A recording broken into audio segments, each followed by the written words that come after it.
We have very special lecture. आज हमारे जो स्पीकर हैं उनका नाम है दास रघुनाथ प्रभु, जैसा कि आपने पोस्टर्स में देखा होगा।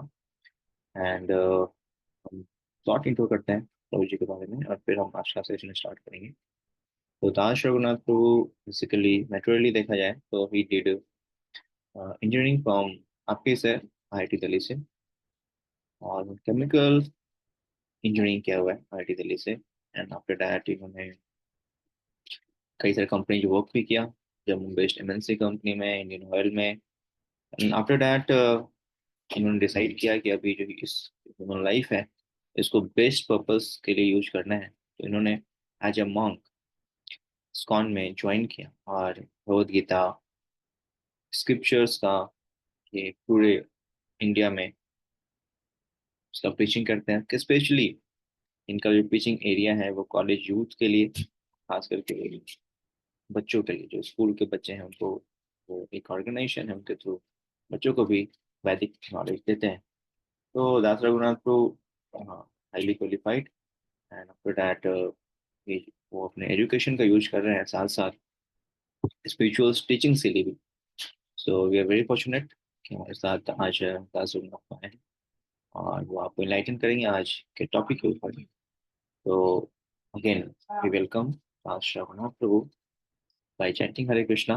बट हम चैंटिंग नहीं करेंगे, चैट में हरे कृष्णा टाइप करेंगे, right? So Das Raghunath Prabhu, welcome, Hare Krishna. Okay, thank you, Ananta Agapochi. So let me share my screen and then I'll start.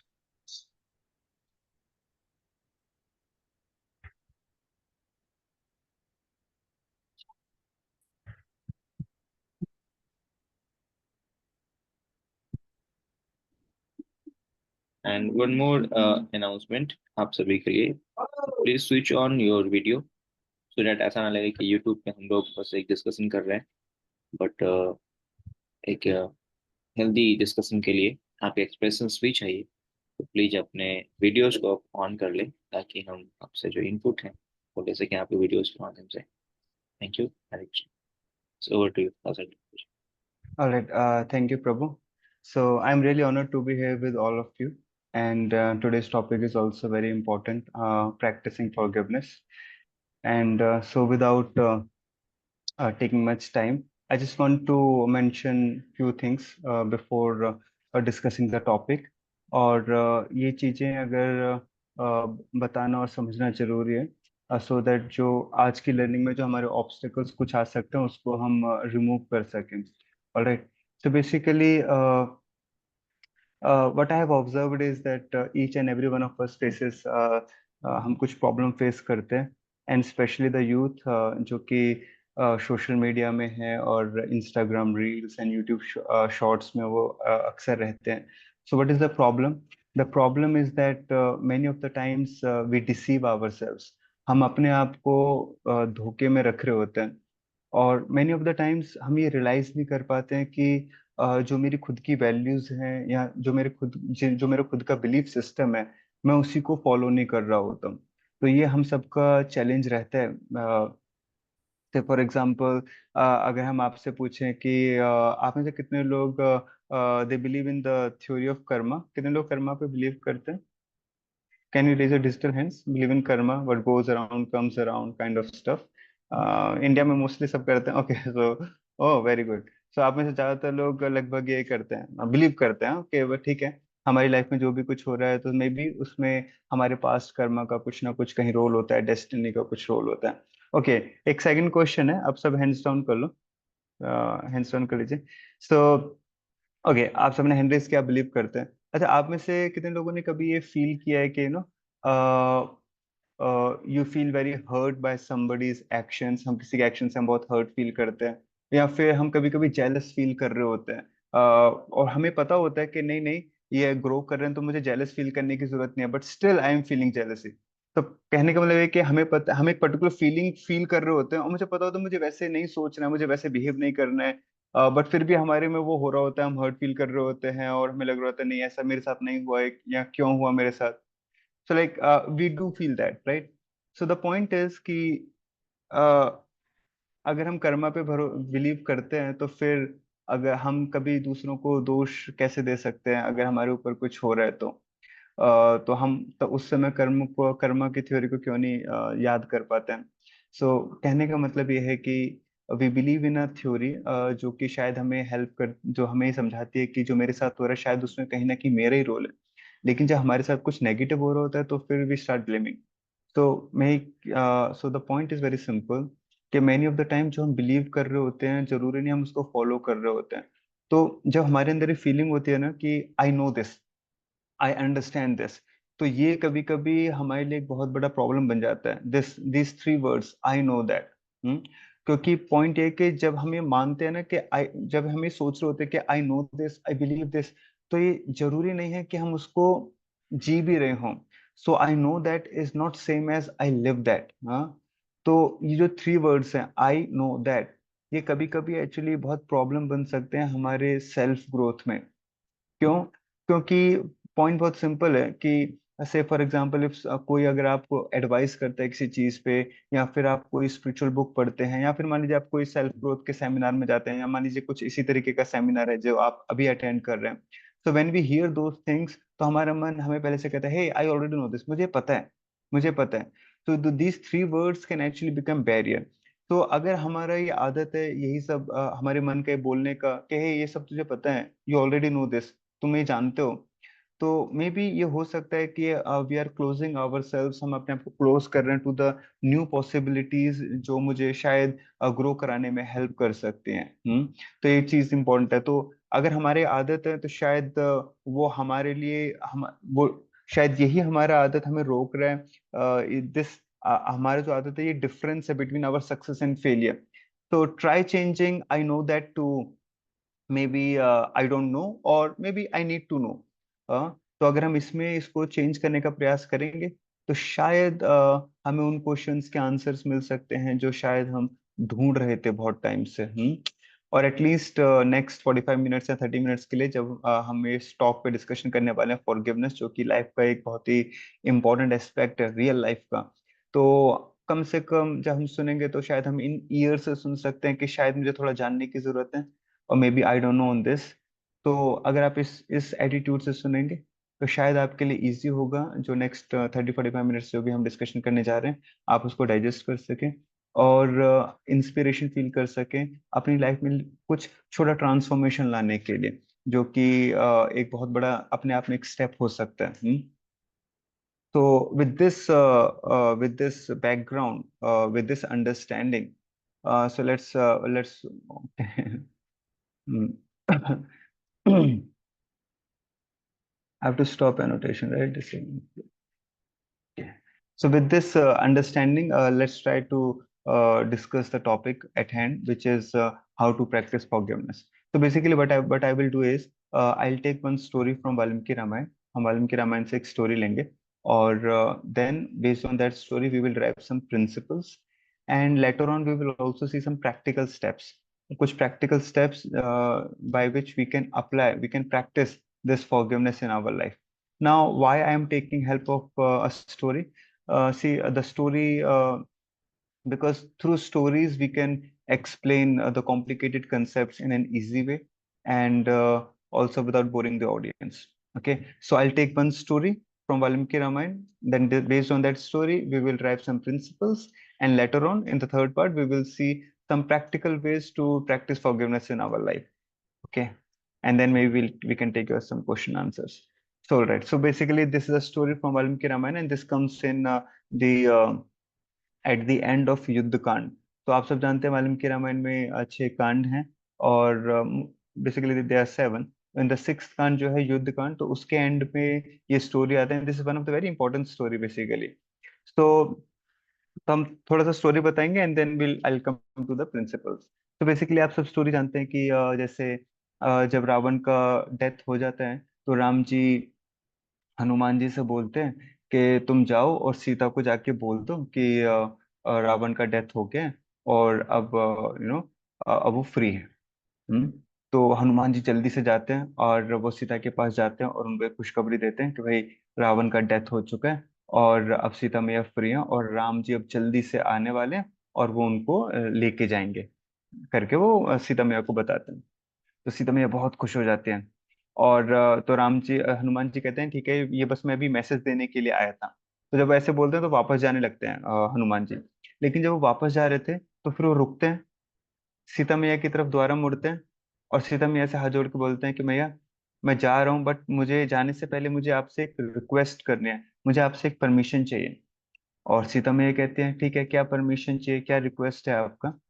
तो वो कहते हैं, हनुमान जी कहते हैं कि मैया ये जो 800 राक्षसियों ने ये जो आपको इतना टॉर्चर किया है, पिछले अराउंड 9-10 मंथ से इतना टॉर्चर किया है, आप मुझे 2-3 मिनट दे दो और मैं इनको कुछ सबक सिखाना चाहता हूँ।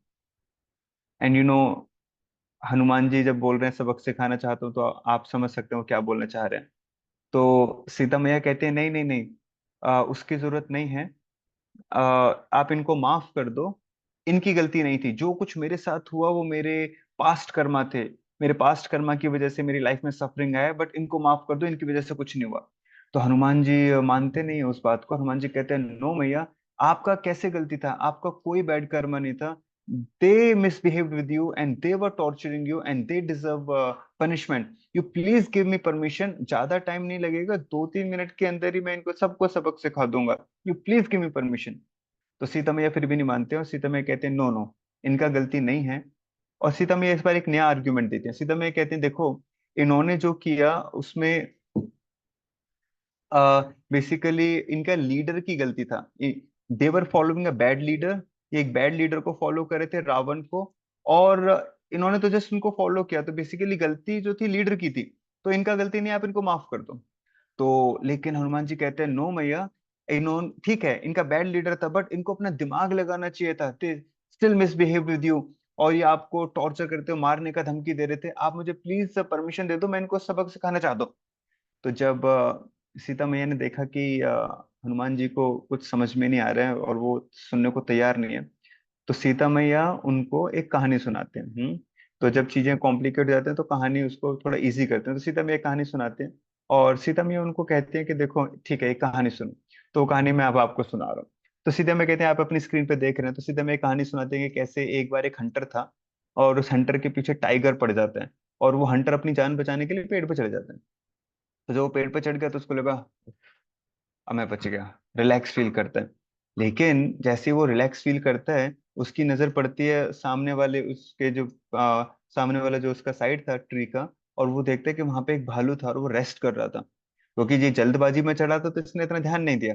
तो जब ये देखता है तो उसको और डर लगता है, इसको कहता है अब तो मैं गया जान से, क्योंकि ऊपर भालू है और नीचे टाइगर है, तो मतलब मैं तो गया करके वो सोचता है, मैं खत्म हो गया अब। तो टाइगर जब तक पेड़ के नीचे आता है, और टाइगर फिर क्या करता है, तो जब ये चढ़ा तो भालू का नींद खुल गया था। तो भालू इस इंसान को देखता है, उसको थोड़ा घूरता है, फिर अपनी आंखें बंद करके चुपचाप जैसे लेटा हुआ था वैसे लेट जाता है, ज्यादा कुछ रिएक्शन करता नहीं। तो टाइगर आता है, टाइगर इस भालू से बोलता है, कहता है देखो भालू, ये इंसान तुम्हारा भी दुश्मन है और ये मेरा भी दुश्मन है। एक दिन या तो ये तुम्हें जान से मार देगा या मुझे जान से मार देगा। तुम एक काम करो, इसको तुम नीचे फेंक दो, मैं इसको जान से खा के मैं इसको मार के चला जाऊंगा, और मैं तुम्हें छोड़ दूंगा। तो जब वो ये प्रपोजल देता है भालू को, तो इंसान बहुत डर रहा था। तो भालू बड़ा इंटरेस्टिंग बात बोलते हैं, और वो कहते हैं कि इसने मेरे घर की शरण लिया है तो मैं इसे माफ करता हूँ। तो ये सुनने के बाद ये इंसान बहुत रिलैक्स फील किया, और ये सोच रहा था बाप रे इतने हाई वैल्यूज हैं एनिमल्स का भी। हाँ। तो फिर ये टाइगर क्या करता है, तो ये ऐसे बोल के ये भालू सो जाता है। तो टाइगर फिर ये इंसान से बोलता है, कहता है देखो, मुझे किसी ना किसी को तो खाना ही है, ठीक है, तुम एक काम करो, तुम इसको नीचे गिरा दो, भालू को, ये सो रहा है, और मैं इसको खा के चला जाऊंगा, मैं तुम्हें छोड़ दूंगा। एंड इंसान इंसान होता है। एंड ही सेड हाँ गुड आइडिया। और वो धीरे धीरे जाता है आगे, भालू के पास जाता है, भालू रेस्ट कर रहा था, और जोर से लात मारता है। इतने जोर से उसको हिट किया कि ये मतलब वो टॉपल होके नीचे गिर जाए। और वो गिर गया, वो नीचे गिर गया। तो जब वो नीचे गिर रहा था तो समहाउ लास्ट मोमेंट पे वो कुछ पेड़ का कुछ ब्रांच को पकड़ के वो ऊपर चढ़ जाता है। एंड नाउ दिस इंसान वाज थिंकिंग अब तो मैं खत्म हूँ, लाइक अब तो ये मुझे नहीं छोड़ेगा, और नीचे टाइगर पहले से ही, अब तो लाइक आई एम फिनिश्ड। और ये जब सोच ही रहा था तो नीचे से टाइगर इस भालू को बोलते हैं, देखो भालू, तुमने इसे नहीं मारा लेकिन इसने तुम्हें जान से मारने की कोशिश करी, अभी भी तुम्हारे पास मौका है, तुम इसको नीचे फेंक दो और मैं इसको जान से मैं इसको मार के चला जाऊंगा। So it's like, seems like this tiger has taken some training from our Indian politicians. He was changing the parties each time. So भालू उस समय जो वहां पे बात बोले हैं वाल्मीकि रामायण में, जो सीता मैया कहानी सुना रही है, तो वो हम सबके लिए एक्चुअली बहुत इंस्पिरेशनल है। तो हो सकता है एक एलोगोरिकल कहानी हो, और इस तरीके से ह्यूमन और एनिमल्स में कभी कन्वर्सेशन ना होता हो, लेकिन इससे लेसन बहुत इंपॉर्टेंट है जो हम सब सीख सकते हैं। और वो जो भालू है वो कुछ ये बोलते हैं, वो कहते हैं कि saintly person do not react to the sin of evil minded, and they should not treat them in harsh way or say nasty things to them even though they may be sinful. Instead of instead one should safeguard one's own character and take care of following one's principle. This they should do because saintly people are judged by their character. Good behavior is the ornament of a saintly person. हम्म तो basically भालू ये बोलते हैं कि देखो, इस इंसान ने अपने चरित्र को नीचे किया है, पर इसका मतलब ये नहीं है कि मैं भी अपना चरित्र नीचे गिरा दूंगा। जो मेरा चरित्र है, जो मेरा करेक्टर है, वो मेरे हाथ में है। मैं वो गलती नहीं करूंगा जो इस इंसान ने करी है, मैं इसको अभी भी माफ करता हूँ। और ऐसा बोलने के बाद वो जो भालू थे वहां पे वो पीसफुली फिर से अपनी आईज क्लोज कर लेते। तो जब ये कहानी सीता मैया हनुमान को सुनाती हैं, और फिर सीता मैया कहती हैं कि देखो हनुमान, इसीलिए, because saintly people are judged by their behaviour and they should take care of their character, you forgive these rakshasis, तुम इन राक्षसीज को माफ कर दो। And after hearing this such high moral story, तो हनुमान जी के पास कोई ऑप्शन नहीं था, और हनुमान जी बेसिकली क्या करते हैं, सीता के कहने पे उन सारी राक्षसियों को माफ करते हैं। तो बेसिकली पॉइंट क्या है कि जो फॉरगिवनेस है वो actually plays a very very important role in our life, and forgiveness is a kind of a key to all the relationship। देखिए, हम सब एक सोशल बीइंग है, और लेटेस्ट रिसर्चेस ये बताती हैं कि ये जो सोशल एक्सपेरिमेंट लोग करते हैं, सोशल साइंटिस्ट, तो वो बताते हैं कि आजकल लोगों को मरने से इतना डर नहीं लगता जितना उनको रिलेशनशिप में रिजेक्शन से डर लगता है। और आपको शायद आइडिया हो, 2021 में जब इंडिया में कोविड था, सो अराउंड 1,40,000 जो लोग थे वो कोविड से मारे गए थे, unfortunately just in 1 year. But जो चीज हमें नहीं पता है वो ये है कि उसी साल 2021 में 1,50,000 लोगों ने सुसाइड किया था। तो जितने लोग कोविड से नहीं मारे जा रहे थे, उससे ज्यादा लोग अपने आप को मार रहे थे।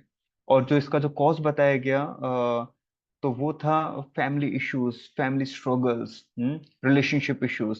सो point is very simple and we know this, that in India every 24 hour around 31 to 30 students, only students, they commit suicide. So basically, why they commit suicide and why there is so much problem?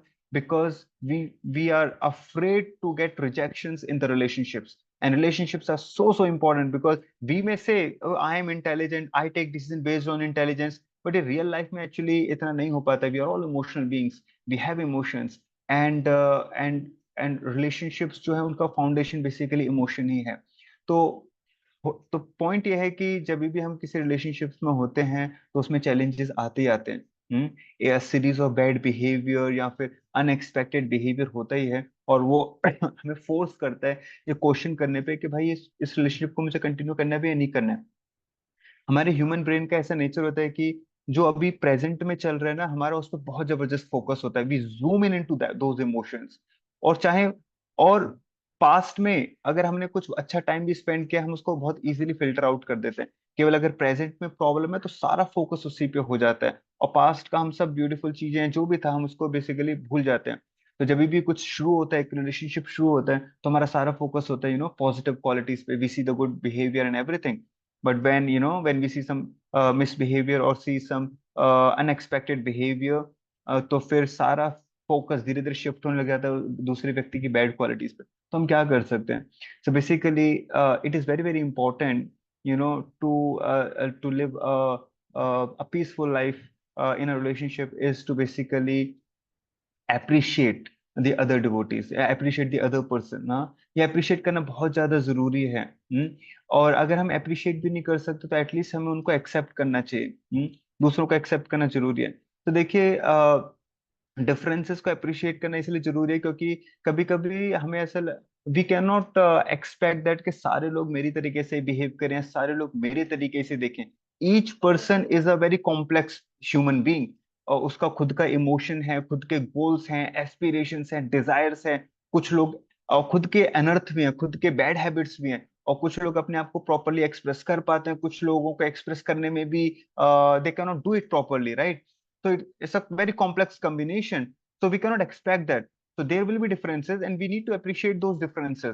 और अगर नहीं कर सकते तो ठीक है, हम expect उसको एक्सेप्ट कर सकते हैं। एक्सेप्टेंस का मतलब है ठीक है, ओके आई जैसे भी आप हैं आई एक्सेप्ट यू। और अगर हम एक्सेप्ट नहीं कर सकते, उसमें भी चैलेंज है, तो फिर हमें एटलीस्ट टॉलरेट करना चाहिए। बट टॉलरेट में समस्या क्या है, इसकी एक लिमिट होता है, और जैसे वो लिमिट क्रॉस होता है, कुछ लोग ज्यादा टॉलरेट करते हैं, कुछ लोग कम। पर वो जैसे ही टॉलरेट का लिमिट क्रॉस होता है तो लव जो है वो हेट की तरफ ट्रांसफर होने लग जाता है। हम दूसरे के एक्शंस को जज करने लग जाते हैं, अच्छा इसने ऐसे किया तो इसके मन में ये चल रहा होगा, इसने मेरे बारे में ऐसा सोचा होगा। And you know these kind of things वो हमारे मन में चलने लग जाते हैं। तो बेसिकली केवल टॉलरेट करने से नहीं होगा, हमें माफ भी करना होगा। सो और देखिए, जब हम हर्ट होते हैं किसी के बिहेवियर से या किसी के एक्शन से, स्पेशली आज के टाइम में दूसरों के वर्ड से, हो सकता है हम फिजिकली इतने हर्ट ना हो जितने आजकल because of the social media, you know, हम we are so we use our words, you know, like a weapon to criticise other and you know to pull down other, and this is what all about social media is. तो जब हम basically hurt होते हैं तो normally हम क्या करते हैं, या तो हम दूर चले जाना चाहते हैं उस रिलेशनशिप से, या फिर हम क्या करते हैं, अपने शब्दों का इस्तेमाल करते हैं to use as a weapon to get an artificial feeling of winning, दूसरों को हर्ट कर देते हैं। और एक्चुअली आजकल ये जो वर्ड्स हैं वो जितना एक फिजिकल डैमेज जो हमें होता है, तो उससे ज्यादा पेनफुल हम जो वर्ड्स जो डैमेज होता है वो, मान लीजिए हमें कोई फिजिकल चोट लगा है तो कम से कम जब रात आती है तो हम सो जाते हैं, तो सोते हुए हम पेन को भूल जाते हैं। लेकिन if we are hurt by somebody's word, तो इवन सपनों में भी हम हर्ट हो रहे होते हैं, सपने भी कुछ उसी टाइप के आ रहे होते हैं, तो इवन वहां पे भी हमें पीस नहीं मिलता है। तो words are very very powerful.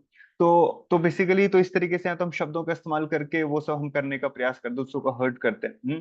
पर देखिए वो हमें माफ अगर हम नहीं करेंगे तो बेसिकली इन चीजों से हम बाहर नहीं आ पाएंगे।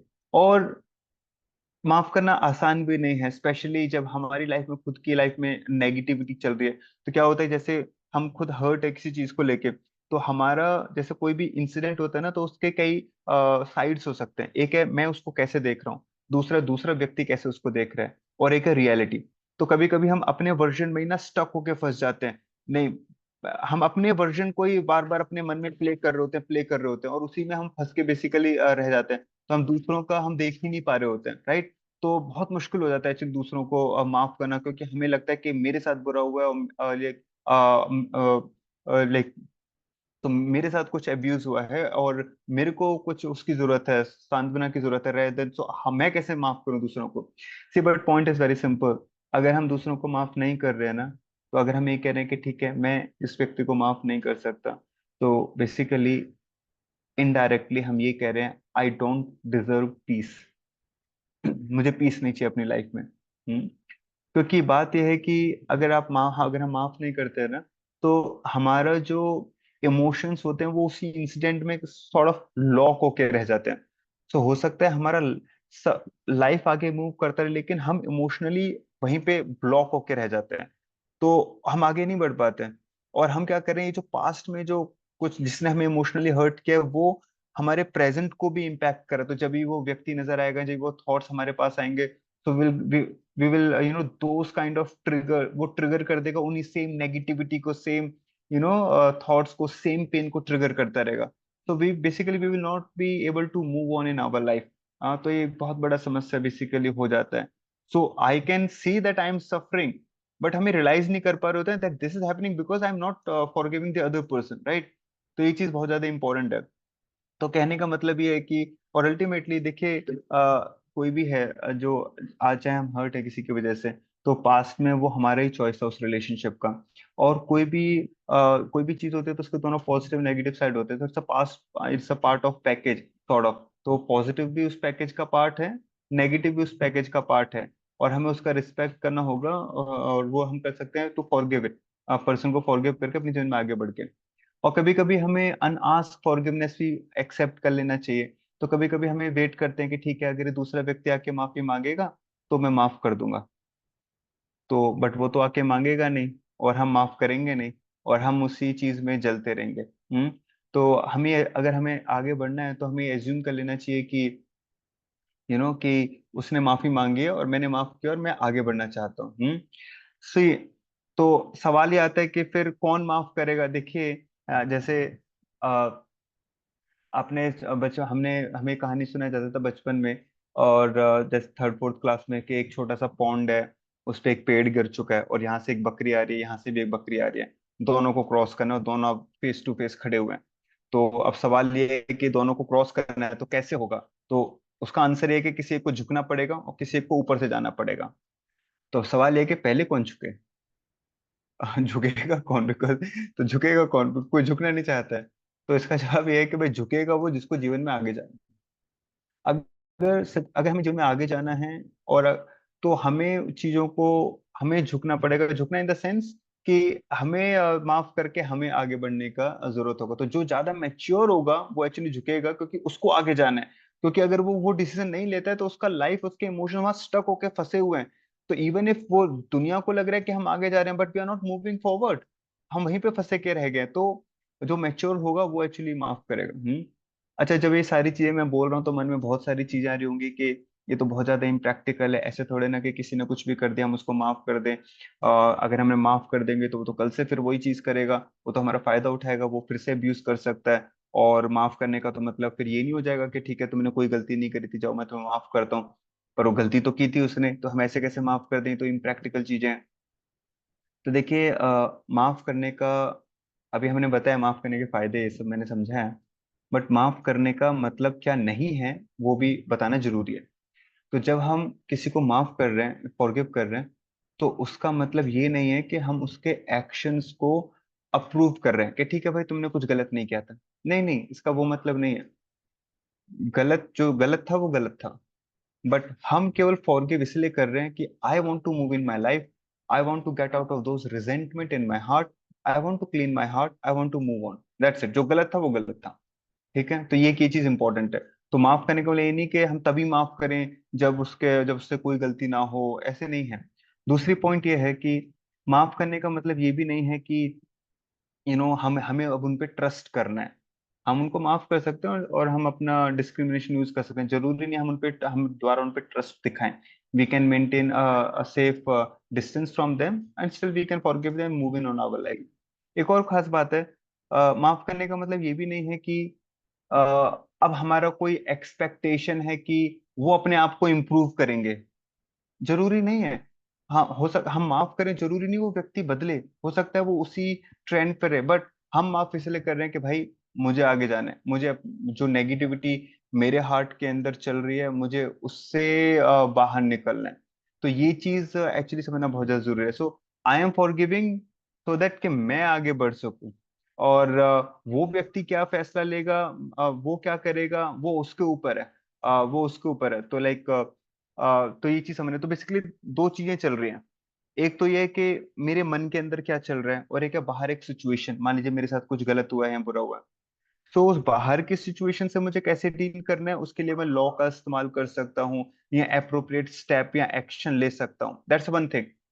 But still there is one thing which is going inside me, those resentment, those feeling of hurt, those pain. So to get out of those things I have to forgive that person. बाहर की situation को deal करने के लिए if कोई हमें action लेना है, स्टेप लेना है, वो हम कर सकते हैं। लेकिन अंदर के उस पेन को प्यूरिफाई, उस रिजेंटमेंट से बाहर आने के लिए वी नीड टू फॉरगिव। और जो हमने बताया, फॉरगिव का मतलब ये नहीं कि हम उन पे ट्रस्ट करना है, या फिर उनको उनके एक्शंस को हमने प्रूव कर देना, नथिंग लाइक दैट। तो वो जो भी अप्रोप्रिएट चीजें हो सकती हैं हम कर सकते हैं, बट हम आपसे लिए करें सो दैट उन फीलिंग्स से हम फ्री हो सकें कि मेरे साथ कुछ गलत हुआ था, या फिर कुछ ऐसा बैड एक्शन हुआ था, so that I can move on in my life. तो ये चीज बहुत ज्यादा इंपॉर्टेंट है।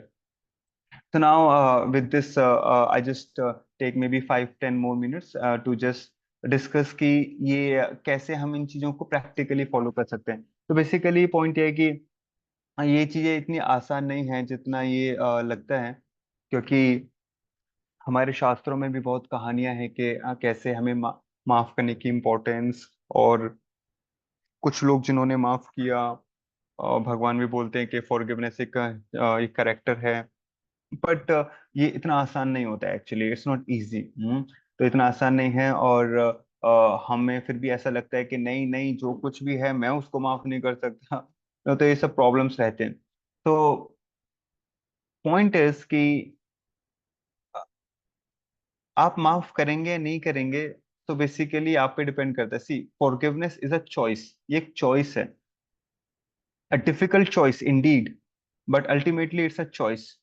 so we can choose to forgive other person.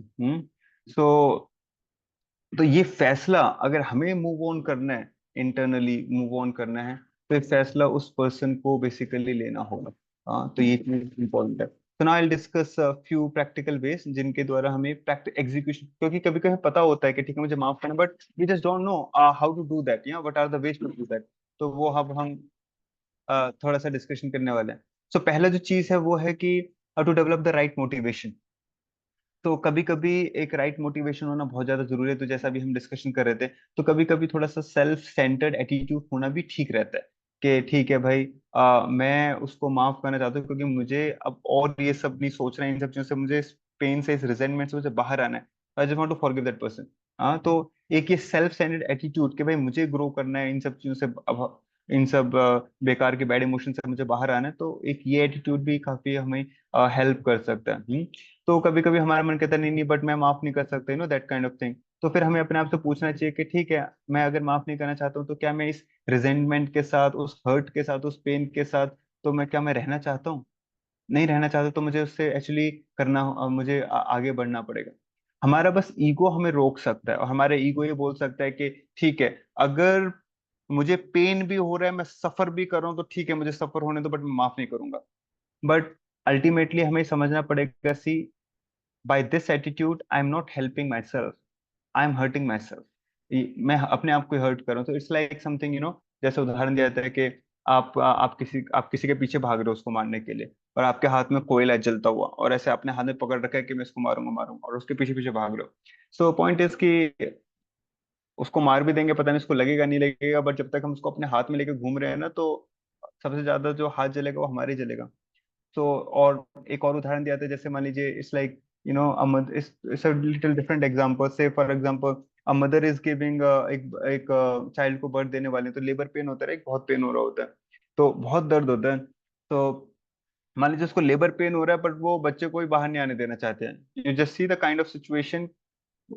तो कुछ उस टाइप का चीज है कि I am feeling pen, I am in trouble, but still मैं उससे बाहर नहीं जाना चाह रहा हूँ, kind of that kind of stuff. तो बेसिकली यस, तो ये एक ये राइट मोटिवेशन अपने आप को ग्रो कराने के लिए भी काफी हेल्प कर सकता है। तो ये एक पहली चीज है। दूसरा है, we can write a letter. हम एक लेटर लिख सकते हैं, फॉरगिवनेस का लेटर। तो फॉरगिवनेस के लेटर में क्या होता है, तो हम सारा चीज लिखते हैं बेसिकली। ओके, मेरे साथ ये हुआ, this was the situation, I felt like this, I had these emotions, I was tormented, this and that, but now I want to move on in my life. I want to forgive you। और वो सारा उसमें पूरा detail लिख देना है, सब कुछ पूरा। बस एक चीज करनी है, इस लेटर को हमें देना नहीं है सामने वाले व्यक्ति को, या जिसने हमें हर्ट किया, बिकॉज स्पेशली तब जब सामने वाला व्यक्ति सोचता है कि उसकी गलती नहीं है, और ज्यादातर केस में ऐसा होता है, तो हमें देना नहीं है। तो अगर हम देंगे तो चीजें गड़बड़ हो सकती है। वो सोचेगा अरे तुम मुझे माफ करोगे या मैं तुम्हें माफ करूंगा, तो चीजें और खराब हो सकते हैं। बट ये लेटर देना नहीं है, ये एक लेटर लिखना है। But it's a letter, it's a kind of psychological tool to to clean our heart. अपने हार्ट को क्लीन करने का एक साइकोलॉजिकल टूल है। हाँ, तो जैसे अगर हमारे पास कोई व्यक्ति होता है जिससे हम गुहिया आख्याति कर सकते हैं, जिससे हम अपना हार्ट शेयर कर सकते हैं, अपने पेन को एक्सप्रेस कर सकते हैं, तो फिर इस लेटर की जरूरत नहीं है। But in this age of social media and all, we may have thousands and thousands of followers, but hardly anybody जिससे हम अपना हार्ट शेयर कर सकें, जो हमारे पेन में हमारे साथ खड़ा हो, बिकॉज किसके पास टाइम है, तो सब तो it's very very difficult kind of days, ये सोशल मीडिया के एज में। तो but if you are fortunate to have one guide, और maybe one mentor, maybe one good friend, जिससे हम हार्ट शेयर कर सके, जो कि हमें जज ना करे और जो हमें समझता हो, देन उसकी फिर इसकी जरूरत नहीं है। बट अगर ऐसा नहीं है तो ये लेटर हमें काफी हेल्प कर सकते हैं। इट्स अ काइंड ऑफ अपने आप को रिलीव करने के लिए, अपने हार्ट को सिंप्लीफाई करने के लिए ये काफी हेल्पफुल रह सकता है। तो ये दो तरीके आप ट्राई कर सकते हैं और ये काफी हेल्पफुल है। तीसरा जो एटीट्यूड जो हमें माफी करने में थोड़ा हेल्प कर सकता है वो है कि हम ऑफेंडर, जिसने हमें ऑफेंड किया, उसके पर्सपेक्टिव को भी हम समझने का प्रयास कर सकते हैं। तो बेसिकली कभी कभी क्या होता है कि देखिए, हम एक दूसरे को, हम हो सकता है हम एक दूसरे के साथ रह रहे हों, बट कभी कभी ना ज्यादातर केस में ऐसा होता है कि हमारी ना दूसरों के बारे में एक वैसी इमेज होती है, लो रेजोल्यूशन इमेज होती है। मतलब हम एक दूसरे के साथ रह रहे होते हैं, बट हमें ना सच में उनके जीवन में क्या चल रहा है हमें इतना पता नहीं हो रहा होता है। हमें बस मोटा मोटा आइडिया होता है, बट रियलिटी में अंदर क्या चल रहा है आइडिया नहीं होता। नेशनल ज्योग्राफी चैनल वालों ने एक सर्वे किया था, तो उन्होंने क्या किया था कि उन्होंने वो एक मॉल में कुछ अपने कैमरेज लगा दिए थे। और उन्होंने क्या किया कि तो जैसे काउंटर पे जब बिलिंग होती थी ना, तो जो व्यक्ति था काउंटर पे, तो वो ऐसे एक्टिंग करता था, मेरा पेन नीचे गिर गया, फिर वो नीचे बैठ जाता था, और फिर एक नया व्यक्ति खड़ा हो जाता था।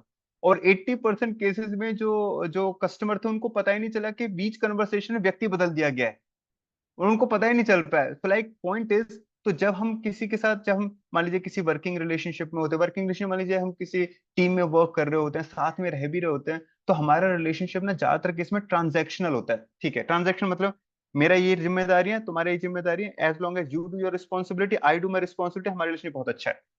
तो हम इतना ध्यान में नहीं दे रहे होते। लेकिन जब कुछ चैलेंज आता है, जब कुछ अनएक्सपेक्टेड होता है, तब हम देखते हैं अरे क्या हुआ, ये इतना ओवर रिएक्ट क्यों कर रहा है, ऐसे क्यों बिहेव कर रहा है। तब हमारा फोकस उन पे बेसिकली जाता है। तो एक्चुअली हमें ज्यादा पता नहीं चल रहा होता है किसी के लाइफ में क्या चल रहा है। तो ये ये दूसरे के हिसाब से देखना कि मान लीजिए कि अगर किसी ने मुझे हर्टिंग वर्ड बोले या फिर किसी ने मिसबिहेव किया, तो मतलब कि तो ये सोचना कि अपने आप को उनके शूज में डाल के देखना कि उनके में लाइक उनके लाइफ में क्या चल रहा था। तो दूसरों के पर्सपेक्टिव को देखने से ना हमें थोड़ा सा एक एक उनके लिए ना एक सॉफ्ट कॉर्नर बन सकता है कि शायद मैं भी अगर उन तरीके की सिचुएशन या परिस्थिति में होता तो शायद मैं भी उस तरीके से बिहेव करता, या फिर होता उससे वर्स तरीके से बिहेव करता। तो फिर एक ये हमें एक छोटा सा एक मोटिवेशन दे सकता है कि ठीक है, एक सॉफ्ट कॉर्नर रख के उनको माफ करने के लिए। तो ये काफी इंपॉर्टेंट है एक्चुअली। ये जो थर्ड हमने पॉइंट बताया, to see the other person perspective, very very important actually. And the fourth thing is, जो हमें जो इस हमारे फॉरगिवनेस के एटीट्यूड को और डेवलप करने में हेल्प कर सकता है, वो है कि हम दूसरों का क्वालिटीज देखना शुरू करें बेसिकली। तो ये आपका एक्सपीरियंस होगा। तो जैसे मान लीजिए कोई सामने वाले व्यक्ति से अगर कुछ गलत हो जाता है, तो कभी कभी हम बहुत एंग्री होते हैं। मान लीजिए हमारी कोई पसंद की चीज, जैसे आई हैव समथिंग से, जस्ट मैं एक रैंडम एग्जांपल ले रहा हूँ, आई हैव अ वॉच जो मुझे बहुत पसंद है पर्सनली। तो और मान लीजिए वो कोई उसको गिरा देता है, डैमेज कर देता है, so I feel very pen, एक एक्ट कर दिया और हम बहुत गुस्सा करेंगे। लेकिन मान लीजिए अगर वही एक्ट किसी उस व्यक्ति ने क्या हो जिससे हम बहुत प्यार करते हैं, जो जिसको हम बहुत अप्रिशिएट करते हैं, तो हमारा रिस्पॉन्स पूरा अलग होगा, राइट? या आप सबने ऑब्जर्व किया होगा, we will behave little differently. तो शायद हम ऐसे कहें ठीक है, अब क्या करें, हो गया, that kind of thing. So point is कि when we see the other person qualities, जब हम तो फोकस जब पॉजिटिव पे होता है, तो रिजेंटमेंट के चांसेस क्या होते हैं, एक्चुअली कम होते हैं। तो ये जो चीज मैं बता रहा हूँ, ये भक्ति सिद्धांत सरस्वती ठाकुर जी, जो शिला प्रभुपाद के गुरु थे, शिला प्रभुपाद जिन्होंने, जो फाउंडर आचार्य हैं इस्कॉन के, तो उन्होंने ये टेक्निक बताते थे। तो जब भी कोई उनके डिसाइपल उनके पास आते थे ना कंप्लेन करने के लिए, तो वो पहले क्या बोलते थे, वो कहते थे कि ठीक है, तुम पहले उसके बारे में कुछ 5 4 गुड क्वालिटीज बताओ। तो वो गुड क्वालिटीज बताते थे, और कहते हैं मैं तब सुनूंगा। तो वो गुड क्वालिटीज बताते थे, तो भक्तिदान महाराज बोलते थे ठीक है, तुम इन गुड क्वालिटीज पर फोकस करो। So his point was very clear. तो अगर हमारे हार्ट के अंदर जहाँ अगर पॉजिटिव पे फोकस है तो पॉजिटिव ग्रो करेगा। So that was his basically main point. तो if you focus on resentment, तो थिंग्स विल बिकम वर्स। तो एक ये तरीका है। तो जब हम दूसरों की पॉजिटिव क्वालिटी फोकस कर रहे होते हैं ना, तो हम फिर एक वो कर देते हैं, ठीक है चलो हो गया, ठीक है, तो हम उनको थोड़ा सा कुछ बेनिफिट ऑफ डाउट भी देते हैं, ठीक है चलो ऐसा हो गया करके। लेकिन अगर वो है ही नहीं, तो चीजें फिर बहुत वो हो जाती हैं। एक और जो इम्पोर्टेंट पर्सपेक्टिव है, अभी हमने देखा था हम दूसरों के पर्सपेक्टिव को देख सकते हैं। एक और जो बहुत इंपॉर्टेंट है, वो हम अपने सेल्फ रिस्पॉन्सिबिलिटी को भी देख सकते हैं कि भाई मेरा क्या रोल था। तो कभी कभी क्या होता है कि जो दूसरा व्यक्ति ओवर रिएक्ट कर रहा है, तो हो सकता है वो हमारे एक्शंस का ही रिएक्शंस हमें मिल रहा हो। कभी कभी हम इस तरीके से बिहेव करते हैं जो हमें पता नहीं चलता, फिर दूसरा व्यक्ति रिएक्ट करता है तो हम उस पर बहुत ज्यादा फिर सेंसिटिव हो जाते हैं। तो जैसे ये मैंने घर में भी ऑब्जर्व किया, तो जैसे मान लीजिए कभी कभी दीदी में और मम्मी में कुछ झगड़ा होता था जब हम घर पे थे, तो लाइक मैं तो थर्ड पर्सन की तरह देख रहा हूँ, तो मुझे पता है दीदी ने क्या किया, फिर मम्मी ने आके क्या बोला, फिर दीदी का क्या रिएक्शन था। Okay, I know the whole picture because I am a third person, I am neutral party. तो जब हम मम्मी से पूछते थे कि इतनी बात पे ऐसे क्यों कर दिया, तो मम्मी कहती, मैंने क्या किया है, बस इससे इतना ही तो बोला था, ये छोटा सा काम कर दो। तो लाइक पर मैं बोलता था, अरे अगर ऐसे बोल देते तो कोई भी कर देता। बट उस टाइम पे मम्मी के words never very hard words, तो वो दीदी हर्ट हो जाती थी लाइक दैट। तो मैं पॉइंट इज कि हमें कभी कभी ये भी रियलाइज नहीं हो रहा होता है कि हमें नहीं कर पा रहे होते कि जो दूसरा व्यक्ति का जो रिएक्शन है वो शायद हमारे एक्शंस की वजह से ही है, जो हमें नहीं पता होता। तो हम जब अगर अपना रोल को थोड़ा सा आइडेंटिफाई करते हैं, तो शायद एक वो हमें मोटिवेशन देता है, ठीक है मेरा भी इसमें कुछ पार्ट है, and it can actually little bit motivate us to forgive the person and आगे बढ़े। तो हमें वेट करने की जरूरत नहीं है। और तो कभी जैसे हम बता रहे थे हम वेट करते हैं, तो भाई वेट आप कर लो, बट क्या गारंटी है कि अगर वो आके हमसे माफी मांग लेगा तो हम उसको माफ कर देंगे, राइट? तो ये एक चैलेंज रहता है, तो अच्छा है कि हम अपनी रिस्पॉन्सिबिलिटी देंगे। फिर लास्ट, ये सेकंड लास्ट पॉइंट है, फिर हम कुछ क्वेश्चन आंसर ले लेंगे। तो ये एक्चुअली लास्ट चीज है, this is the ultimate forgiveness. तो अल्टीमेट इज अल्टीमेट फॉरगिवनेस। तो अल्टीमेट फॉरगिवनेस का मतलब ये है कि ये तो बेसिकली हाईएस्ट लेवल है, ये तो इस काइंड ऑफ हमारा एक एस्पिरेशन जो हम शायद कभी इस लेवल पे आ सके, ये उस लेवल का है। तो इसमें क्या है, तो इसमें बेसिकली, तो इसके हमें उदाहरण मिलते हैं स्क्रिप्चर्स में, जैसे हरिदास ठाकुर और नित्यानंद प्रभु। तो इसमें इसमें क्या है कि हरिदास ठाकुर और नित्यानंद प्रभु, तो Haridas Thakur he was, this is a historical account. So Haridas Thakur was born in West Bengal around 500 years back. So he was born in a Muslim family and he was into Krishna consciousness. तो उस time पे बंगाल के जो ruler थे, नवाब हुसैन शाह, वो basically he was a मुस्लिम, और उनको बहुत बुरा लगा कि ये मुस्लिम कैसे काफिरों का वो धर्म फॉलो कर रहा है, इससे सारा समाज खराब हो जाएगा। तो वो उनको पनिशमेंट देते हैं कि भाई इसको 21 बाजार में लेके इसको कोड़े मारो, ताकि कोई दूसरा ऐसा हिम्मत ना करे। तो जब उनके साथ ऐसा किया गया, what Haridas Thakur was thinking, Haridas Thakur was thinking, my dear Lord, आप इनको माफ कर दो, क्योंकि इनको पता नहीं है क्या एक्ट कर रहे हैं। तो कैन यू बिलीव दिस? तो पॉइंट इज कि जो हमारे साथ अगर कुछ बुरा कर दे तो हम उसको माफ तो कर ही रहे हैं, हम भगवान से ही प्रे कर रहे हैं कि वो उन बैड एटीट्यूड्स या बैड हैबिट से बाहर आ जाए। तो like this is something too much basically. तो हमें कह सकते हैं तो भाई बहुत महान लोगों के लिए, हम जैसे लोगों के लिए नहीं है। तो बट बात यह है कि महान एक्टिविटीज करके ही लोग महान बनते हैं।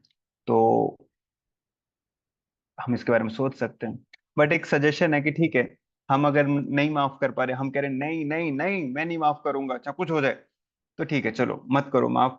क्या ऐसे कर सकते हैं क्या, एक दिन के लिए तुम उसको माफ करके रह सकते हो? जैसे ज्यूम के मैं एक दिन के लिए उसको माफ करके रहूंगा, चलो एक दिन भी नहीं, एक घंटा, एक घंटा, just give him, just forgive him, and just from your heart forgive him for 1 hour and live. तो वो जो एक घंटा आपको शायद इंस्पिरेशन दे सकता है, maybe to forgive for the 1 day, and maybe 1 month, or maybe for the whole life. And the last point is, we have to practice forgiveness. So practice का मतलब ये है कि देखो ये हमारा आदत नहीं है, तो हमें प्रैक्टिस करना पड़ेगा, हमें आदतें नहीं हैं।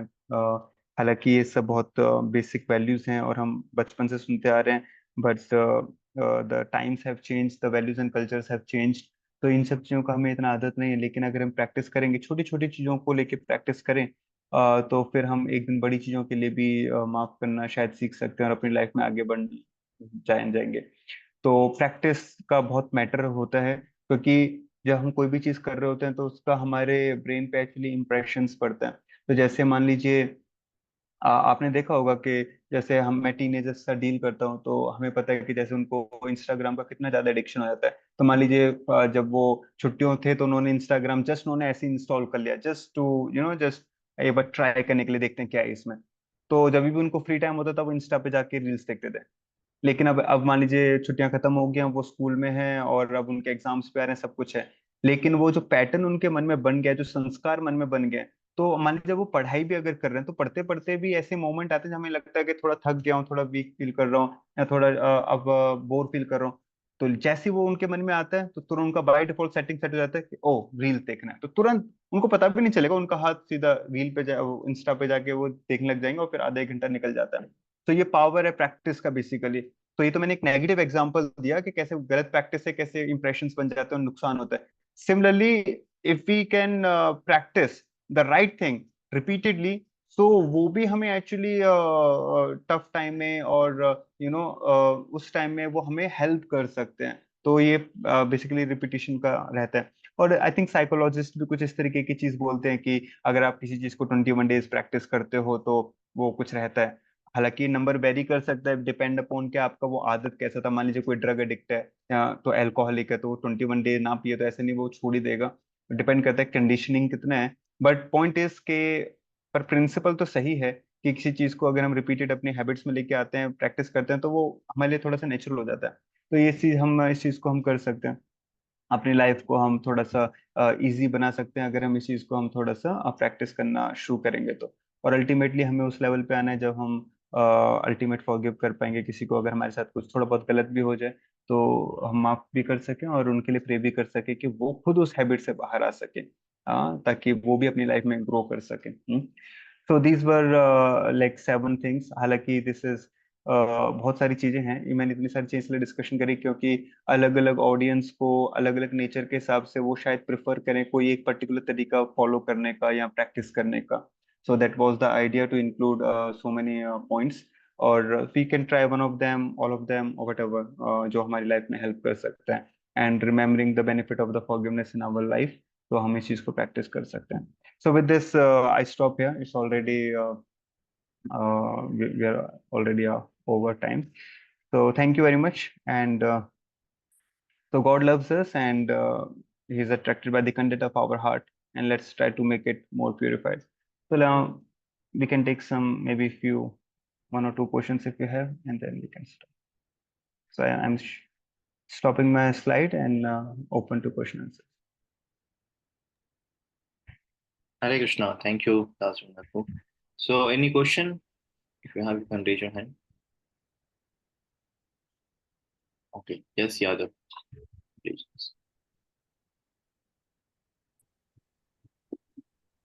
हरे Krishna. Question. Hare Krishna Prabhu ji. Yeah. Yes. Yes, Prabhu. Yes. Yes Prabhu ji, thank you for such a wonderful lecture Prabhu ji. Prabhu ji मैंने बहुत सारी चीजें सुन ली आज, बहुत सारे सॉल्यूशंस मिले। बट प्रभु जी मुझे स्टिल अभी भी ऐसा लग रहा है कि अगर फॉरगिवनेस करने का ट्राई किया मैंने, तो एक्सटर्नली तो मैं फॉरगिव कर दूंगा सभी चीजों, सभी सॉल्यूशंस को ट्राई करके। बट मुझे लग रहा है जो इंटरनल सेटिस्फेक्शन मिलना चाहिए ना फॉरगिवनेस करके, वो मेरे को नहीं मिल पाएगा। See,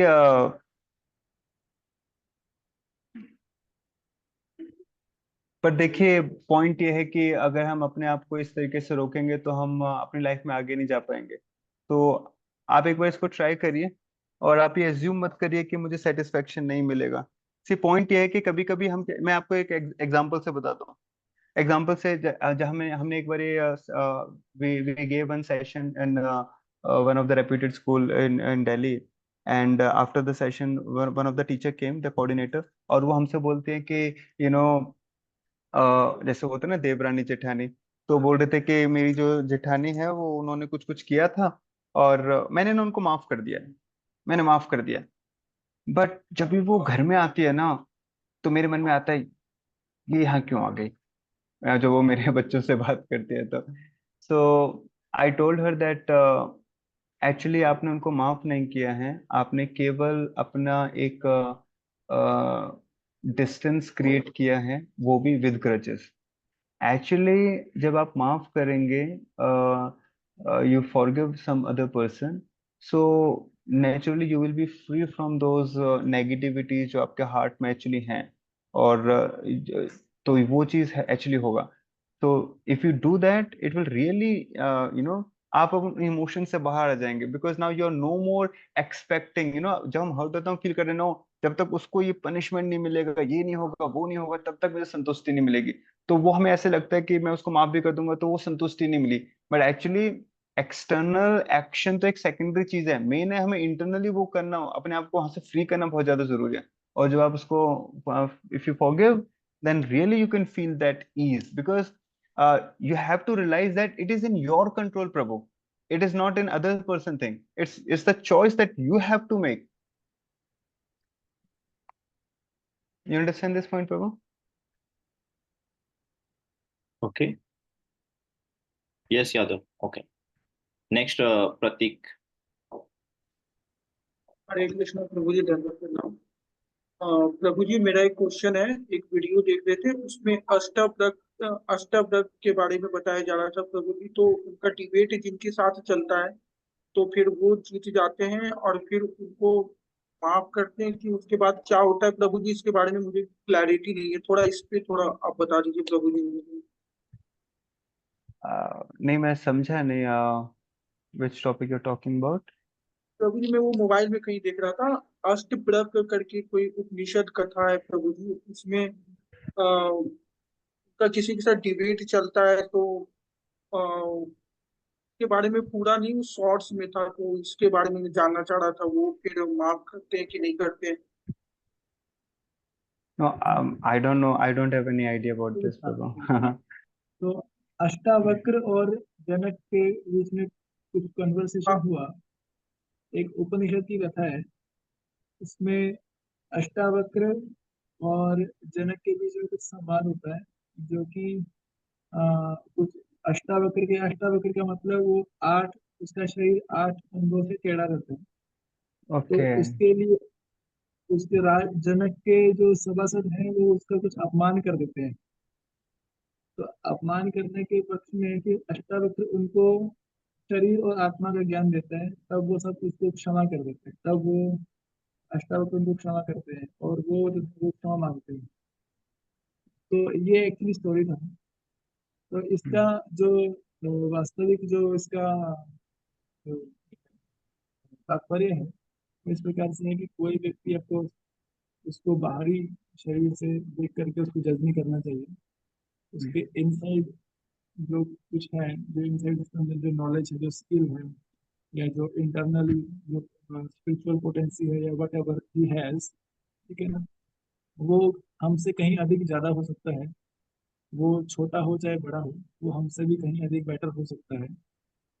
तो उसका जो पर्याय है वो इस प्रकार से है। तो ये स्टोरी था।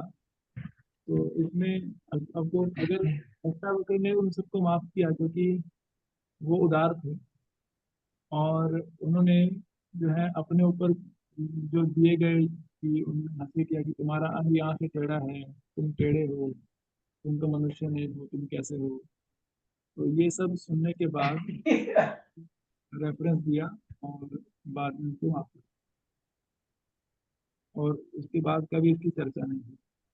Yeah. So basically point is, so Ashtavakra जी का जो स्टोरी आप बता रहे हैं, तो उसमें यही चीज है कि जब वो लाइक उन पे हंसा गया क्योंकि वो थोड़ा सा चलते थे, तो वो थोड़ा टेढ़ा मेढ़ा होते थे, बिकॉज कुछ विकार थे, जैसे प्रभु जी बता रहे थे, उमापति प्रभु।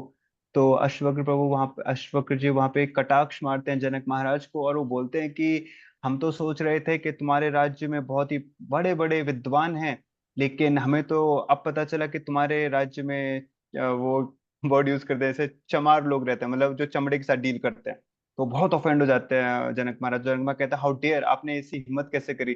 तो कहते हैं, बिकॉज आप मेरी बॉडी के साथ डील कर रहे हो ना, मेरी बॉडी कैसी है, मेरा बॉडी टेढ़ी है, मेडी है, आप इसे डील कर रहे हो। और ये तो केवल वही व्यक्ति डील कर सकता है, एक विद्वान व्यक्ति कभी एक्सटर्नल्स पे डील नहीं करेगा, वो व्यक्ति का चरित्र को देखेगा।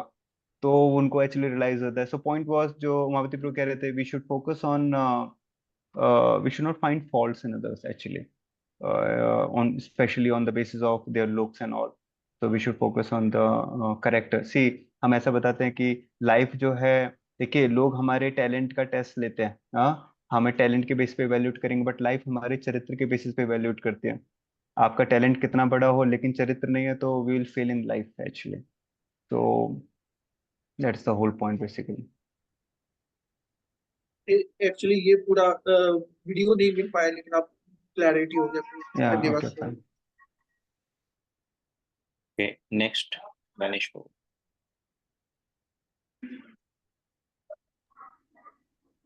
तो जी मेरा क्वेश्चन ये बेसिकली, मैं ना अभी बीपीओ इंडस्ट्री में वर्क कर रहा हूँ। लाइक कॉल सेंटर में। तो मेरा भी मतलब सेल्स को लेके हमारा डीलिंग रहती है। तो मैं प्रॉपर पूरे दिन मतलब प्रॉपर अपना वर्क करता हूँ, क्योंकि जो मेरा बॉस है, जो मेरा टीम लीडर है, तो फिर भी वो कहीं ना कहीं गर्दिश निकालते हैं कि मतलब काम नहीं हो रहा, टीम का काम नहीं हो रहा, बिजनेस डाउन हो रहा है, तो मतलब सेल्स नहीं हो रही, रैम डाउन प्रोसेस हो जाएगा, गणेश काम करो काम करो।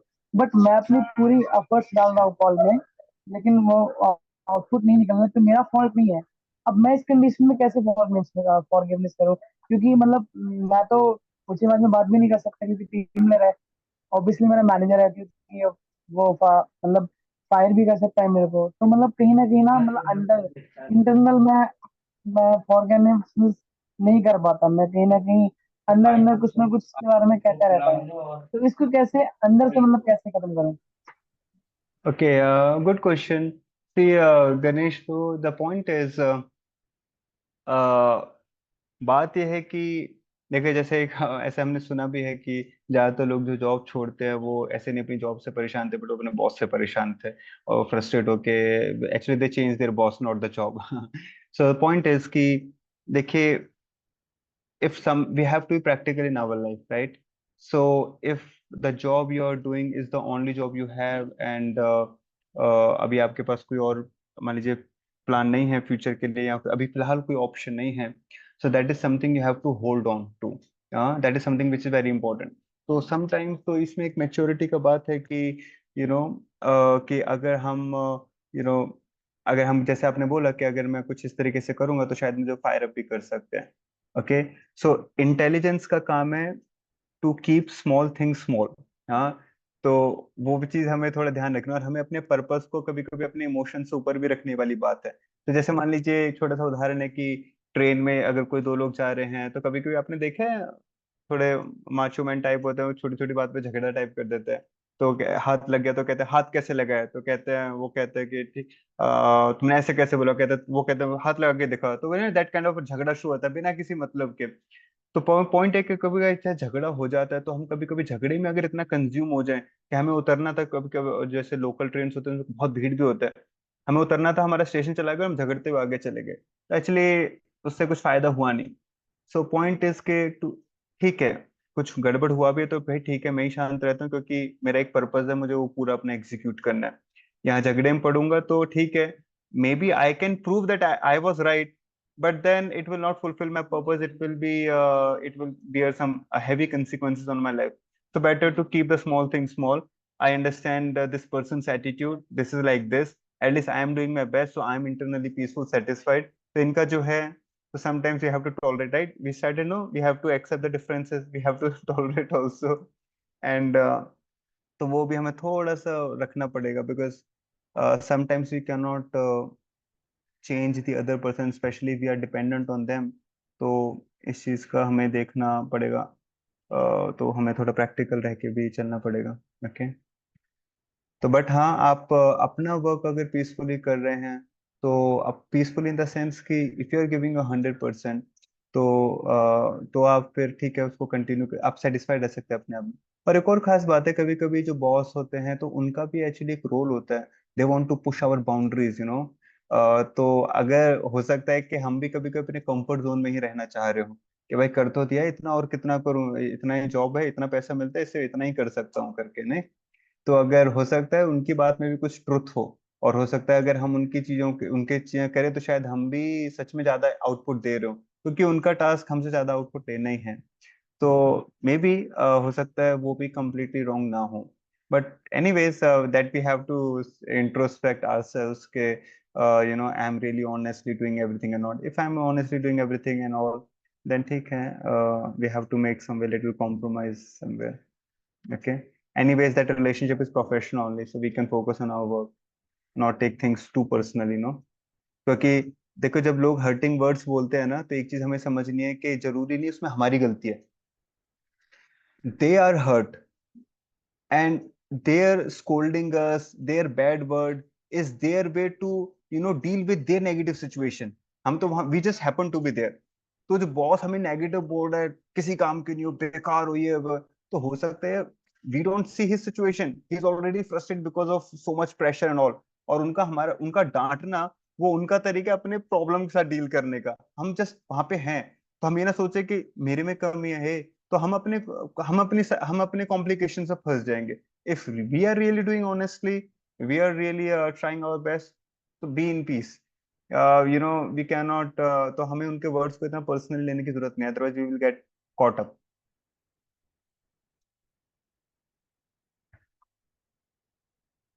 Is that okay? Okay Ganesh okay. So एक क्वेश्चन चैट में भी है, राजनाथ को चैट में क्वेश्चन है कि forgiveness is a greatest virtue, how to maintain it during anger। Actually पीछे हमारा सेशन एंगर के ऊपर हुआ था, तो that's why he relating this question. Anger के टाइम पे कैसे मेंटेन करें? देखिए, यस स्पेशली एंगर के टाइम पे तो हमारा, जैसे हम कहते हैं, नॉर्मल इंटेलिजेंस कभी कभी इतना काम नहीं करता है। तो हम कभी कुछ स्टेप्स ले लेते हैं और बाद में हम बहुत लेमेंट भी करते हैं। तो तो बेसिकली पॉइंट ये है कि एंगर के टाइम पे हम कैसे फॉरगिव करें। मेन चीज ये है कि एंगर के टाइम पे हम कैसे अपने इमोशंस को थोड़ा सा और कंट्रोल करें, हम कैसे और सेंसिटिवली डील कर पाए। तो अगर हम ऐसा कर सकते हैं, प्रैक्टिकली बात करें तो देखिए, जैसे मान लीजिए किसी एक पर्टिकुलर व्यक्ति के साथ हमारे कुछ एंगर इश्यूज रहते हैं, या फिर किसी पर्टिकुलर सिचुएशन पे रहते हैं, या फिर किसी पर्टिकुलर इशू या फिर पर्टिकुलर सिचुएशन को लेके हमारे कुछ इश्यूज रहते हैं, और फिर मैं अपने आप को कंट्रोल नहीं कर पाता हूँ, फिर बाद में मुझे लगता है यार मैंने क्यों कैसा किया, नहीं इतना करना चाहिए था।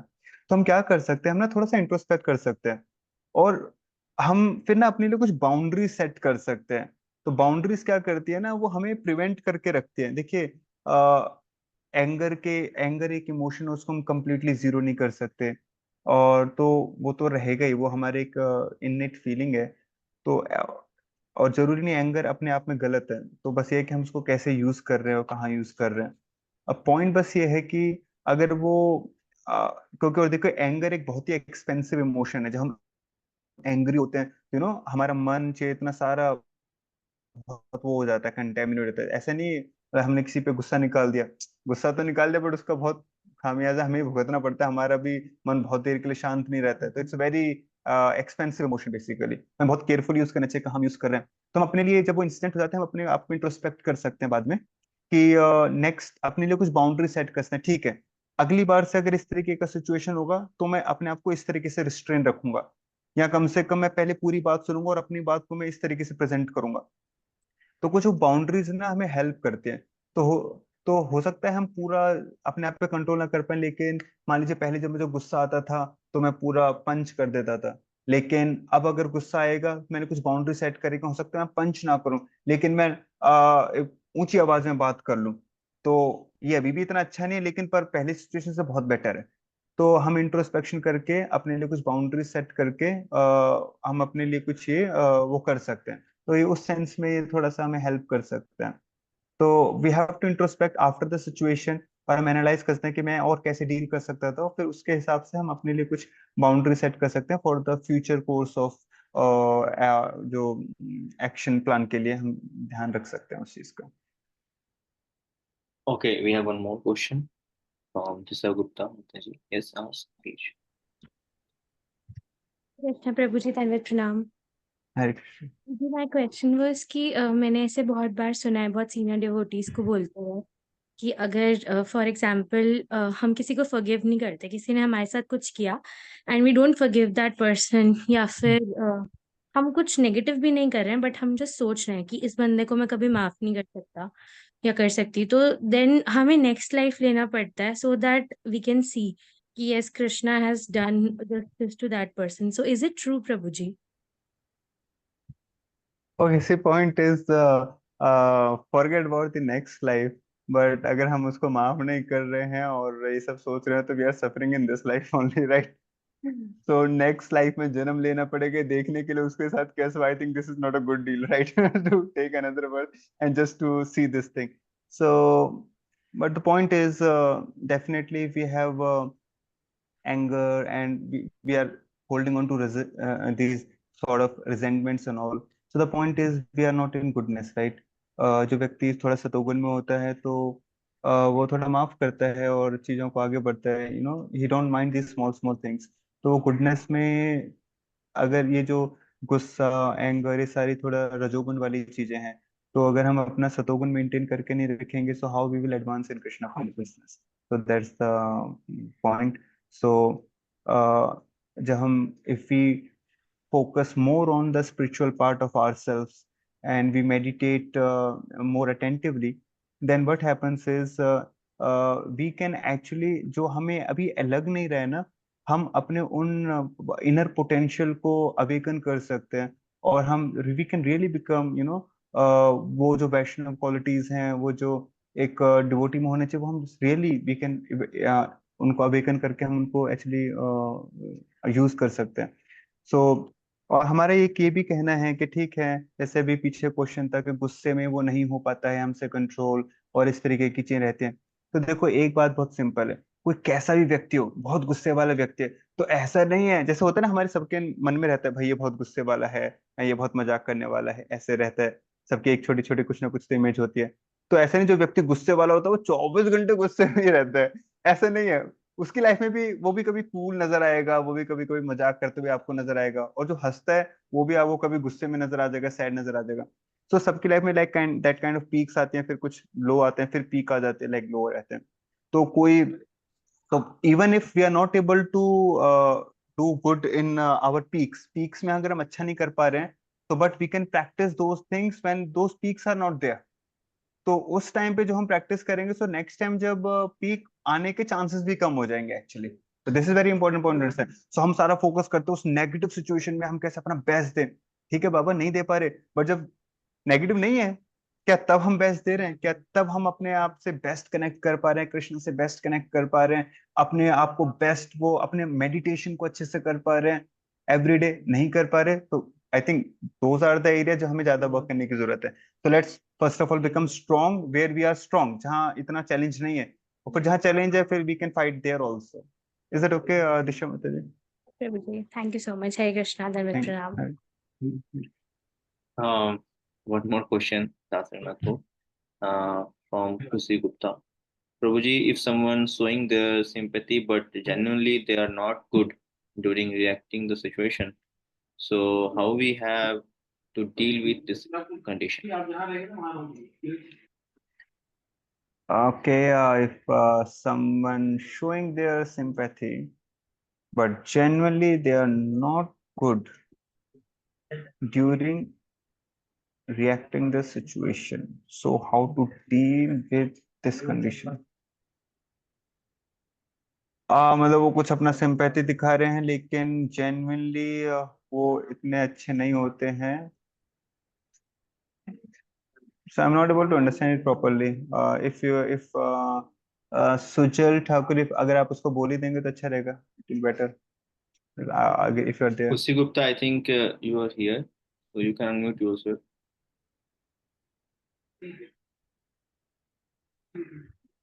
Hare Krishna. ओके, तो जहाँ तक मैं समझ पा रहा हूँ दास, तो इनका प्रश्न है कि एक्चुअली कुछ लोग आउटसाइड से अच्छे बनने का प्रयास करते हैं, बट इनसाइड उनका जो अच्छे बनने का वे है वो रहता नहीं है।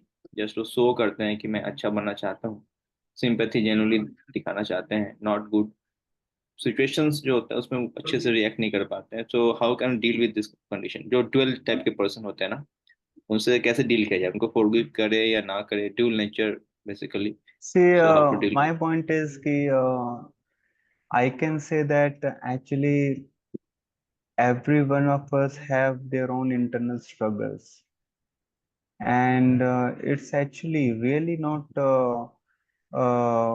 easy to have all the good qualities जो हम expect करते हैं. So all of us are carrying a lot of internal burdens जो शायद दूसरों को नजर नहीं आ रहे होते हैं एक्चुअली। किसी पे एक्सपेक्टेशन का बर्डन है, किसी को अपने आप को प्रूव करने का बर्डन है, और हमें नहीं पता किसके लाइफ में क्या लाइफ सिचुएशंस हुई हैं जिसकी वजह से वो पर्टिकुलर तरीके से बिहेव या डील करते हैं। सो अगर मान लीजिए कोई कभी कभी ऐसा भी होता है कि वो सच में अपने they want to develop those qualities, but वो फिर वो नहीं कर पा रहे होते हैं। तो ठीक है, जितना भी कर रहे हैं हम उनको उतना क्रेडिट दे सकते हैं। तो बट अगर हमें लगता है कि मान लीजिए वो डुप्लीसिट उनका बिहेवियर है, और वो केवल बोलते हैं, बट जब एक्शन की बारी आती है तो दे बिहेव वेरी डिफरेंटली। तो ठीक है, like when we understand that they have this kind of nature, we can still be sensitive to those person rather than labeling them as a duplicate and और फिर उनको हम reject करें. We can minimize our expectation from them, so don't expect much from those people, but still we can have respect for those people and have a we can maintain a distance, respectful distance. See, point is, सब पे labelling करके सबके लिए कुछ negative अपने heart में रखना, it's not good. Ultimately we need each and हर कोई अपना अलग अलग है, अलग अलग नेचर है, और हम उसका रिस्पेक्ट कर सकते हैं. तो ठीक है, हम उनसे ज्यादा एक्सपेक्टेशन ना करें. और बट ठीक है, ये पर उनके लिए कुछ ग्रजेस और ये सब रखना भी तो ठीक नहीं है. तो हम उनके लिए रिस्पेक्टफुल डिस्टेंस रख के अपना लाइफ में मूव ऑन करें. आई think this could be better idea rather than कि उनको हम कैसे करेक्ट करें ना करें. We don't know their internal struggles and maybe at least they are trying. तो इस तरीके से देख सकते हैं. Okay, thank you. So thank you, Das Rangnath, for such a nice lecture and such a nice answers of devotees. So hopefully हम accept करते हैं कि आगे भी आप आएंगे और जैसे बच्चों को गाइड करेंगे. तो अभी नेक्स्ट कुछ अनाउंसमेंट है, उसके पहले हम थैंक यू बोलेंगे दास रघुनाथ का by chanting Hare Krishna. So I am unmuting all of you. Please chant one time. Hare Krishna, Krishna Krishna, Hare Hare, Hare Hare Hare Hare Ram, Ram Ram Hare Hare Krishna Ram Krishna Ram Krishna Ram Hare Hare Hare Hare. Hare Ram Ram Ram हरे.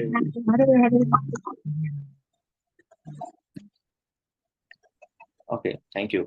सो अभी कुछ अनाउंसमेंट्स हैं. हमारा जो सेशन अगला होने वाला है वो होगा अगले ट्यूसडे को, और होपफुली अगले ट्यूसडे को हम टू जी क्लास लेंगे. एंड तब तक आपके पास 2-3 असाइनमेंट आएंगे, और ट्यूसडे और वेडनेसडे जो हमारा सेशन हुआ है उनके असाइनमेंट्स पेंडिंग है. तो कुछ असाइनमेंट्स आपके पास आएंगे, please do it sincerely, because जो असाइनमेंट्स हैं उसके बेसिस पे ही आपके जो क्यूज फाइनल क्यूज होंगे, और जो भी प्राइजेज आपको मिलने वाले हैं, और हम एक फाइनल सेशन ऑडिटोरियम में करने वाले हैं, और जो एक ट्रिप करने वाले हैं, जो भी आपके गिफ्ट हैं या फिर जो फाइनल सेशन है, वो बेस्ड ऑन 3 चीज़ें थी. पोल्स पे जो क्वेश्चंस आते हैं वो, दूसरा असाइनमेंट्स, एंड तीसरा आपके जो अटेंडेंस है वो. तो आप प्लीज अटेंडेंस भी फिलअप करें, साथ साथ जो पोल्स के क्वेश्चन है एंड असाइनमेंट है वो भी आप भी फिलअप करें. So if you have any question you can ask अस. आप जब फीडबैक फॉर्म में जाएंगे तो वहाँ पे 2 नंबर्स हैं, Mopathippu and myself. So you can ask to us on chat personally, or you can put your question in feedback form. So whenever we get the time, we will mail you or we will WhatsApp you. So any question till now? किन्हीं को कोई प्रश्न है अभी तक olympiad के regarding? आप लोग अच्छा लग रहा है, इनलाइटनिंग हो रहे हैं आप लोग? रेज योर हैंड, इमोजी वाला. Okay, thank you. So Umapatiprabhu, you want to आप कुछ कहना चाहते हैं? हरे Krishna. Yes, I want to speak something actually. Hare Krishna all of you. और मेरा आपसे ये विनम्र निवेदन है कि अभी जो है हमारा ये जो गीता ओलंपियाड चल रहा है, इसके 6 सेशन हो चुके हैं, और अभी भी इसके 13 सेशन बाकी हैं. इसमें तो 13 सेशन होने बाकी हैं. तो मैं आप सबसे प्रार्थना करता हूँ कि आप भी कंटिन्यू करें इसको, और इवन अपने फ्रेंड्स को भी बोलिए. आप जिस भी कॉलेजेस से हैं, जिस भी इंस्टीट्यूट से हैं, जहाँ से भी हैं, आप उन सबको बुला कर ला सकते हैं, इसमें ज्वाइन करा सकते हैं. We have no restrictions even. परंतु इसकी एक कंडीशन यही है कि आप लोग रेगुलरली आए, हमारे असाइनमेंट्स को भरें, और हमारे जो लास्ट में होने वाले एक क्विज होगा, एक यानी क्वेश्चन होंगे, इवेल्युएशन होगा, उसको पूरा करें, उसको फुलफिल करें, और उसी के बेस पर और अकॉर्डिंगली अटेंडेंस के बेस पर ही हम इवेल्युएट करेंगे. और इवेल्युएट करके एक फंक्शन के दौरान, एक सेलिब्रेशन सेरेमनी के दौरान हम इसका जो है वो प्राइज डिस्ट्रीब्यूशन भी करेंगे. तो ये इसका इस प्रकार से इस ओलंपियाड को हम लोग विराम देंगे, अल्प विराम देंगे. ये ऐसे ओलंपियाड हम लोग भविष्य में करते रहेंगे, ऐसे प्रोग्राम्स करते रहेंगे।